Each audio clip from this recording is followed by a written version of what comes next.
सभी को नमस्कार। आज 3 जुलाई 2022 को प्लास्टिक बैग मुक्ति दिवस के रूप में मनाया जा रहा है, जिसका उद्देश्य प्लास्टिक की थैलियों से होने वाला प्रदूषण को बचाना है और जो पशु इसको खा लेते हैं उसकी मृत्यु के प्रति जागरूकता लाना है। दुनिया भर में करोड़ों टन प्लास्टिक का उपयोग हो रहा है, जिससे पर्यावरण काफ़ी प्रदूषित हो रहा है। सब लोग जानते हुए भी इसका प्रयोग धड़ल्ले से कर रहे हैं। सुबह कैरी बैग से लेकर चाय के कप तक का प्रयोग प्लास्टिक के रूप में ही कर रहे हैं, जिससे पर्यावरण को काफ़ी नुकसान हो रहा है और पशु पक्षियों का जीवन भी खतरे में है और पर्यावरण काफ़ी प्रदूषित हो रहा है। जहाँ अन्य पदार्थों को भूमि में गाड़ देने से नष्ट हो जाते हैं, वहीं प्लास्टिक भूमि की उर्वरा शक्ति को कम करती है और भूमि के अंदर जो जल है उसको भी प्रदूषित करती है। इसलिए प्लास्टिक के उपयोग पर प्रतिबंध लगाना जरूरी है। तो अंतर्राष्ट्रीय स्तर पर world plastic bag free day के रूप में 3 जुलाई को मनाया जा रहा है। तो हमें भी प्लास्टिक बैग का कम से कम उपयोग करने की सोच हमारे मन में लाना चाहिए और कम से कम इसका उपयोग करें।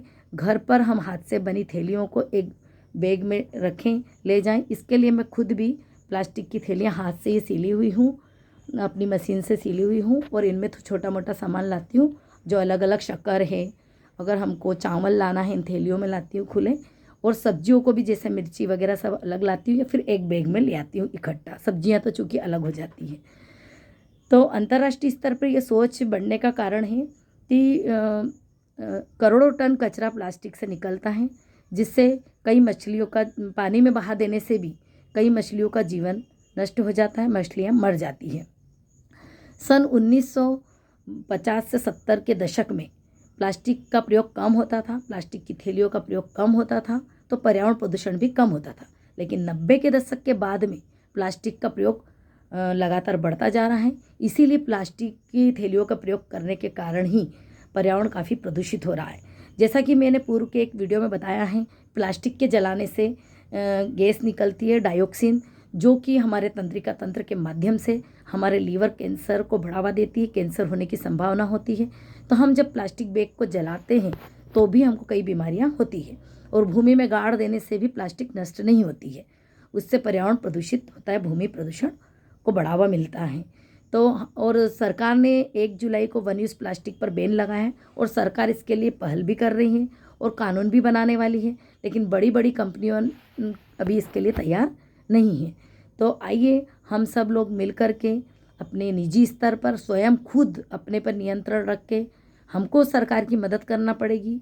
हम खुद दुकानदार से प्लास्टिक ना लेंगे तो प्लास्टिक बैग का उपयोग कम करेंगे तो पर्यावरण प्रदूषण होने से बचेगा। क्योंकि हम जब दुकान पे जाते हैं तो दुकानदार इसलिए भी रखता है क्योंकि लोग उनसे बिना प्लास्टिक के सामान नहीं खरीदते हैं। तो इसलिए हमको प्लास्टिक बैग खुद ले जाना है और उनको खुद को भी जो भी लोग दिखे हमें उनमें भी जागरूकता लाना है कि हम प्लास्टिक बैग ना लें, अपने घर से बोरा या थैली लें। तो कभी हम बाज़ार जाते जैसे पॉलीथीन की थैलियाँ पतली होती हैं, वैसी की वैसी हम घर से साड़ी की थैलियाँ बना लें, वो तो जेब में भी रखा जाती है।